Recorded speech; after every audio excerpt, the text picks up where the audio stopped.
नमो नमः। अद्य भवतां समेषां पुनः वारमेकम् अस्याम् ई-पाठशालायां हार्दिकं स्वागतमस्ति। जानन्ति भवन्तः यत्र विषयः ज्योतिषगणितम्, अस्य ज्योतिषगणितविषयस्य तृतीयं पत्रं, तत्र निर्धारितः ग्रन्थः वर्तते सिद्धान्तशिरोमणिः त्रिप्रश्नाधिकारान्तः। पाठः अष्टमः, तस्य विषयः लघ्वहरगणानयनम्। सिद्धान्तशिरोमणिः अस्य ग्रन्थस्य कर्ता आचार्यभास्कराः सन्ति। आचार्यभास्करेण 11 शताब्द्याम् अस्य ग्रन्थस्य रचना कृता। तत्र विविधाः ज्योतिषशास्त्रीयविषयाः वर्णिताः सन्ति। सिद्धान्तज्योतिषस्य महत्त्वपूर्णोऽयं ग्रन्थः। अस्य ग्रन्थस्य बहूनि वैशिष्ट्यानि सन्ति।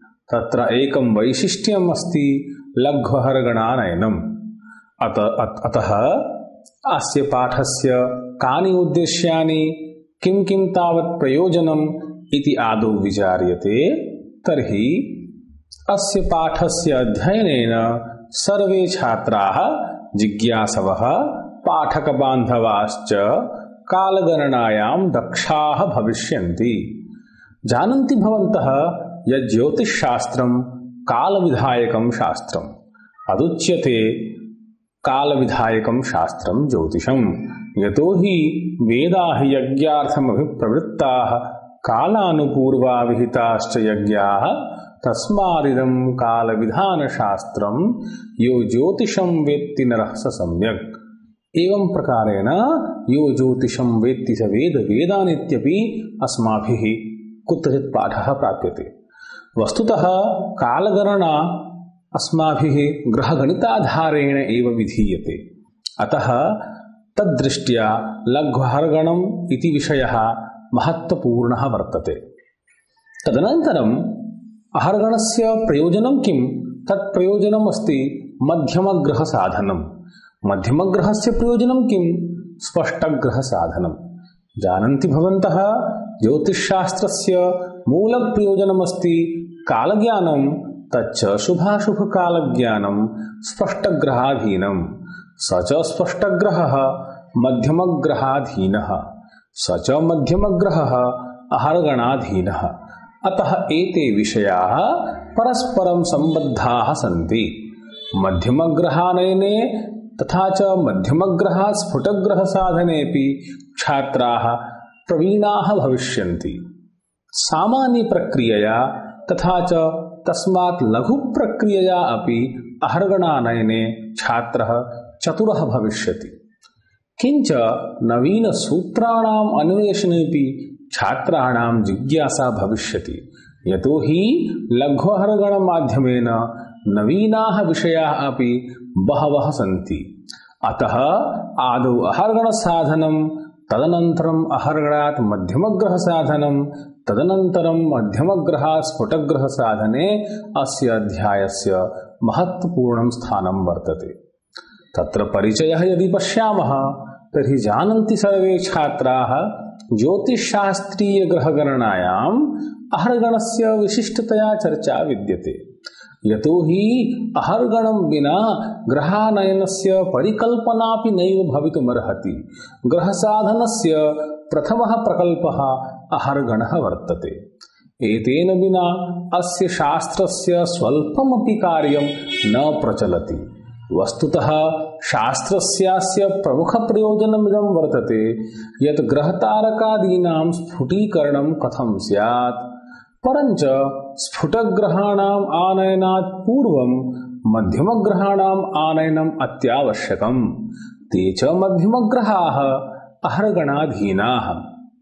यथा सूर्यसिद्धान्ते उक्तं, यथा स्वभगणाभ्यस्तो दिनवार्षिकवासरैः विभाजितो मध्यगत्या भगणादिर्ग्रहो भवेत्। अतः सर्वत्र मध्यमग्रहसाधनाय अहर्गणसाधनम् अत्यावश्यकम्।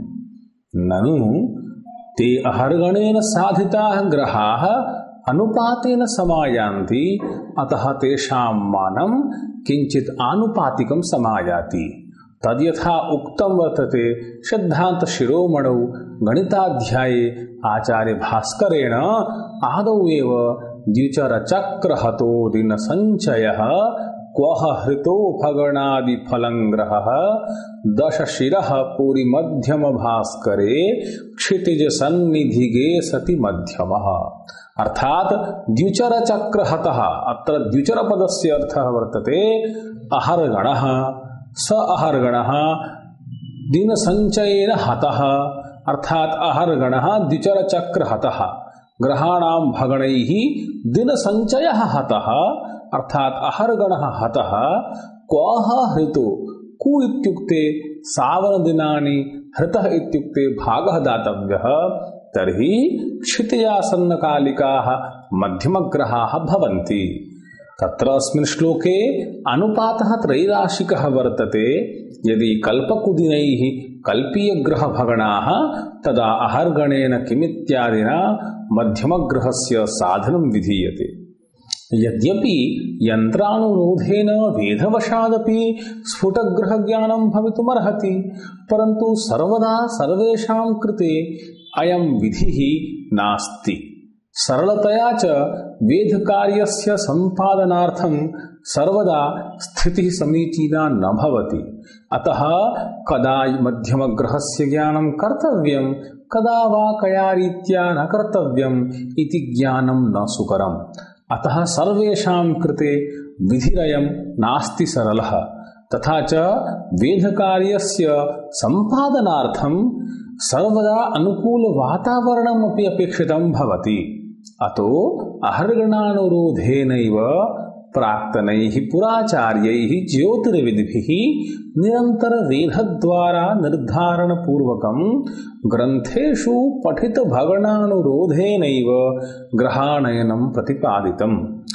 अत एतत् सर्वं श्रुत्वा मनसि इयं जिज्ञासा भवति यत् कोऽयम् अहर्गणः, किं तस्य स्वरूपं, का च उपपत्तिः इत्यादयः विविधाः जिज्ञासाः मनसि समुदेति। तत्र सामान्यतया अस्माभिः परिभाषारूपेण उच्यते अह्नाम् अर्थात् दिनानां गणः इत्युक्ते समूहः अहर्गणः, अर्थात् दिवसानां समूहः संघः अहर्गणपदवाच्यः। परञ्च इदं दिनं सावन चांद्र सौर नक्षत्र भेदात् चतुर्विधं भवति।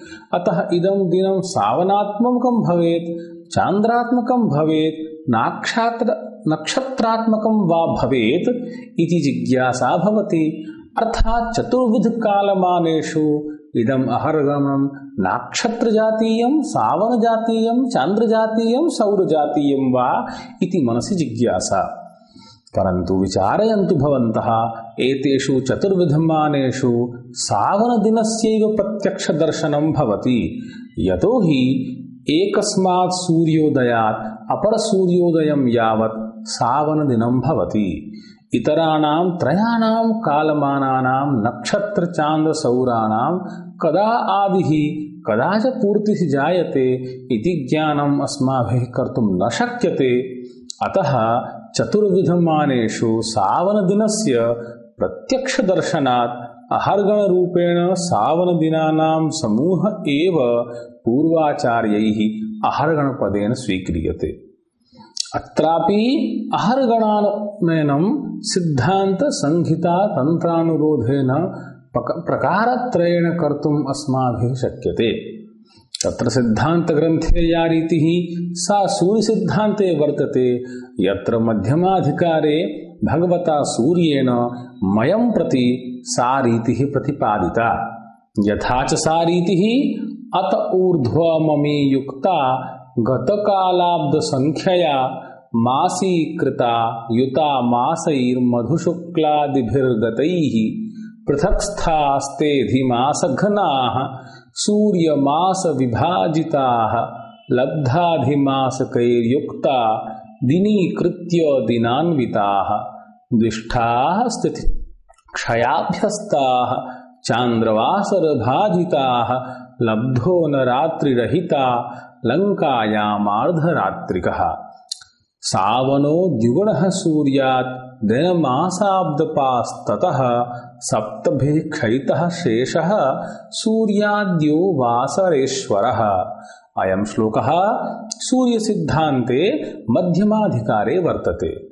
अनेन श्लोकेन सिद्धान्तरीत्या अस्माभिः अहर्गणज्ञानं क्रियते। तत्र पश्यन्तु भवन्तः, अत्र 12 सौरमासानां वर्षसंज्ञत्वात् गतवर्षसंख्या 12 गुणिता अभीष्टवर्षादौ सौरमासाः भवन्ति। तेषु चैत्रादिगतचान्द्रमासतुल्याः सौरमासाः योज्यन्ते, तदा ते अभीष्टसंक्रान्त्यवधिकाः सौरमासाः भवन्ति। परन्तु ते दर्शाग्रसंक्रान्तिकालयोः अन्तर्वर्तिना अधिमासशेषेण अधिकाः भवन्ति। तदुक्तं सिद्धान्तशिरोमणौ आचार्यभास्करेण दर्शाग्रतः संक्रमकालतः प्राक् सदैव तिष्ठत्यधिमासशेषम् इति नियमेन सौरचान्द्रमासयोरन्तरम् अधिमासाः भवन्ति। अतः अभिस्तसौरमासानां चान्द्रकरणार्थम् अधिमासानयनं क्रियते। किमर्थं? यतो हि चान्द्र अधिमासयोः अन्तरत्वेन एव सौरमासानाम् उत्पत्तिः भवति। यदि चान्द्रमासेषु अधिमासाः योज्यन्ते तदानीं सौरमासाः भवन्ति। यदि कल्पसौरमासैः कल्पाधिमासाः तदेष्टसौरमासैः किमिति अनेन अनुपातेन सावयवा अभीष्टाधिमासाः प्राप्यन्ते। यदि अस्माभिः अस्य अधिमासस्य चान्द्रमासे योगः क्रियते तर्हि सौरमासे यदि चान्द्रमासस्य संस्कारत्वं विधीयते तर्हि द्वयोर्मध्ये अधिमासः समायाति। अतः सौरमासाः अस्माभिः अधिमासेन योज्याः, ते चान्द्रमासाः भवन्ति। अत्र अनुपातेन अस्माभिः द्रष्टुं शक्यते, यदि कल्पसौरमासैः कल्पाधिमासाः तदा इष्टसौरमासैः किमिति चान्द्राभीष्ट अधिमासाः भवन्ति। तत्र अधिशेषस्तुल्यं मानमपि अवशिष्यते। अभीष्टसौरमासेषु एते निरवयवाः अभीष्टाधिमासाः योज्याः, तदा अभीष्टचान्द्रमासाः भवन्ति। पुनः 30 तिथिभिर्मासश्चान्द्रः इत्यनेन नियमेन अनुपातेन प्राप्तचान्द्रमासाः 30 गुणिताः, तर्हि अमान्ते चान्द्रदिनानि भवन्ति। एतेषु अमान्ताद् अभीष्टदिनपर्यन्तं गततिथयः योज्यन्ते, तदा अभीष्टदिनपर्यन्तं चान्द्रदिनानि भवन्ति। परन्तु अहर्गणः सावनमिष्टम्। पुनः अस्य चान्द्रमानस्य सावनदिवसकरणार्थं चान्द्रसावनयोरन्तररूपस्य क्षयदिनस्य अनुपातेन आनयनं क्रियते। अर्थात् यथा सौरमासे अधिमासस्य योगकरणेन चान्द्रमासः समायाति, तथैव चान्द्रमासात् क्षयदिवसानां विशोधनेन चान्द्रदिवसात् सावनदिवसानाम् उत्पत्तिः भवति। अतः पुनः अत्र अनुपातः क्रियते। यदि कल्पचान्द्रदिनैः कल्पावमानि तदा इष्टचान्द्रदिनैः किमिति अभीष्ट अवमानि सावयवानि अवमानानि भवन्ति। तथैव पूर्वसूत्रत्रैराशिकानुपातवदेव पुनः अत्र अनुपातो विधीयते। यत् कल्पचान्द्रदिवसैः कल्पाधिमासाः तदा इष्टचान्द्रदिवसैः किमिति इष्टावमानि अस्माभिः लभ्यन्ते। कल्पचान्द्रदिवसैः कल्प अवमानि तर्हि इष्टचान्द्रदिवसैः किमिति इष्ट अवमानि लभ्यन्ते। अत्रापि किञ्चित् क्षयशेषम् अवशिष्यते। एभिः अवमशेषैः सहितैः क्षयदिवसैः वियुक्ताः इष्टचान्द्रदिवसाः अभीष्टसावनाहर्गणाः भवन्ति। अयं नियमस्तु सिद्धान्ते सामान्यः वर्तते। करणग्रन्थेषु इयं रीतिः सरलतया क्रियते। तत्र रीतिः भिन्ना। करणग्रन्थं नाम यस्मिन् ग्रन्थे शकादितः समारभ्य अहर्गणानयनं क्रियते। यथा गृहलाघवे गणेशदैवज्ञेन अहर्गणसाधनम् इत्थं कृतम्।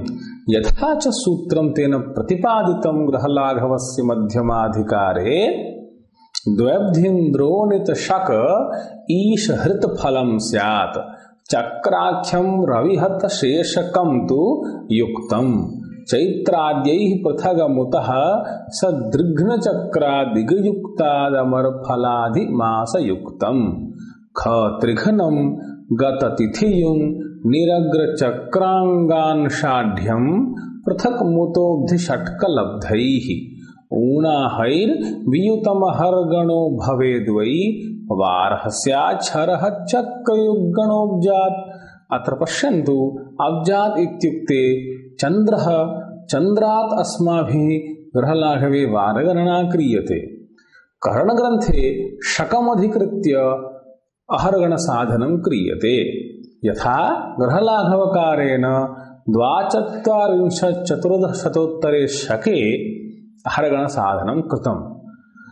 परन्तु एतत् सर्वं दृष्ट्वा अस्माभिः इदं न विचारणीयं यत् सिद्धान्ते लघुरीत्या अहर्गणानयनं नैव कर्तुं शक्यते।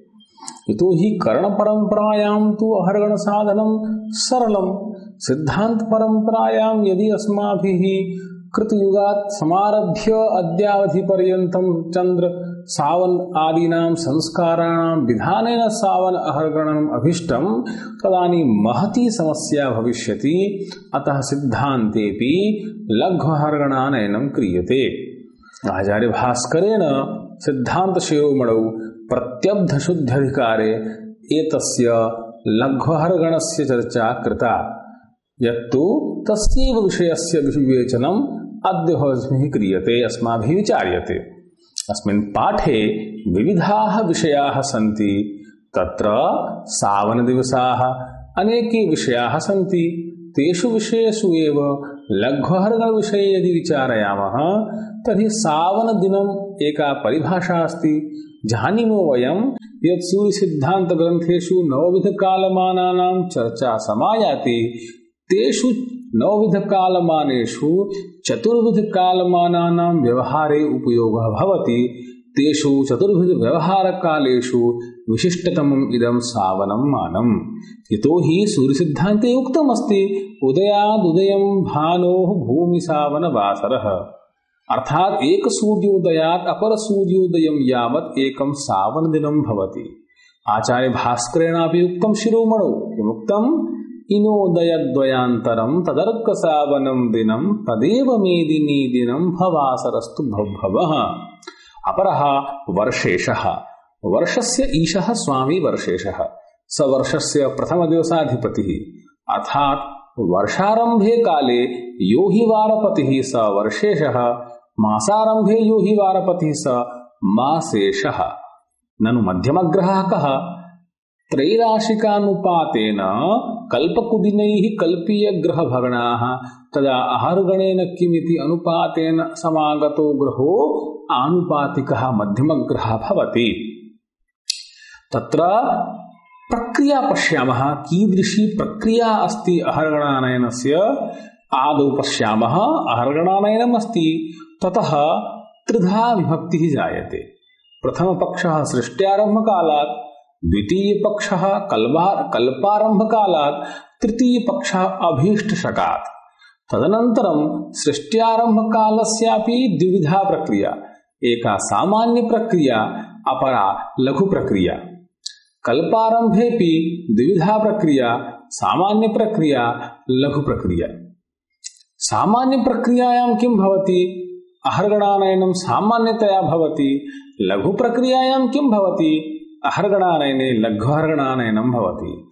तथैव कल्परीत्या अपि सामान्यरीत्या अहर्गणानयनं, लघुरीत्या लघ्वहर्गणानयनं भवति। एवं प्रकारेण अस्माभिः अभीष्ट शकात्, कल्पारम्भात् अथवा सिद्धान्तात् अस्माभिः सृष्ट्यारम्भात् अहर्गणानयनं कर्तुं शक्यते। तत्र सिद्धान्तशिरोमणिदृष्ट्या यदि लघ्वहर्गणस्य विचारः क्रियते तर्हि एकः पृथक् तावत् श्लोकः प्राप्यते। असौ श्लोकः वर्तते चैत्रसितादिगतस्तिथिसङ्घः शोधित शुद्धिरधस्तु समेतः स्वीय कराभ्रतुरंगलवेन क्षेपयुतः कृतषट्क विभक्तः लब्धदिनक्षय वर्जित शेषो रव्युदये द्विगुणोब्धपतिः स्यात् अयं मूलः श्लोकः वर्तते। अत्र हि चैत्रादेः गततिथि संचयः शुद्धिरहितः स्थानत्रयेषु स्थाप्यः अन्तिमः द्विखतुरंगैः भाज्यः फलं मध्यस्थे क्षेप्यं ततोऽनन्तरम् आनीतानि क्षेपपदानि तत्र क्षिप्त्वा सराशिः चतुष्षष्ट्या भाज्यः फलम् अवमानि भवन्ति शेषम् अवमशेषम् चन्द्रानयनार्थं तत् पृथगनतष्टं स्थाप्यम् अवमयीरूनः प्रथमो शिरोहर्गणः यस्मिन् वारे यावतीषु घटिकासु रव्याब्दान्तो जातः तस्मात् कालात् तदन्तरार्कोदयं यावता घटिकास्ता एव अहर्गणा वैरीभूताः यत् तासु गताः स्वब्दान्तो जातो अभूत् तदग्रतो दिनतुल्याः वाराः भवन्ति। यथा पश्यामः यदि उपपत्तिदृष्ट्या अस्य विचारः विधीयते तर्हि रव्याब्दान्तात् अभीष्टसूर्योदयावधि यावन्ति सावयवानि मध्यमसावनदिनानि भवन्ति स एव तावत् लघ्वहरगणशब्देन व्यवह्रियते। कल्पादितः कल्पादितो वा सृष्ट्यादितो वा अहर्गणद्वारा ग्रहणेन महत्प्रयासेन भवति। तत्र गणितस्य क्रियायाः गुरुत्वविधानम् अपि भवति। अतः इयं स्थितिः अपाकरणाय लघ्वहर्गणानयने नैव इयं प्रक्रिया अनुसरणीया। तत्र अंकानां लाघवत्वम् अस्ति। अतः लाघवोक्त प्रकारेण लघु अहर्गणोत्पन्नाः ग्रहाः तु रव्यब्दान्त सिद्धान्तानुसारेण रव्यब्दान्त सिद्धग्रहेषु ध्रुवाभिधेषु क्षेप्य तदानीं लघ्वहर्गण साधनं युक्तियुक्तं भवति। तत्तु वर्षान्तकालिकाभीष्टदैवस्य अहर्गणयोः अन्तरेण निष्पद्यन्ते। तत्साधनार्थं यदि प्रयासः विधीयते तर्हि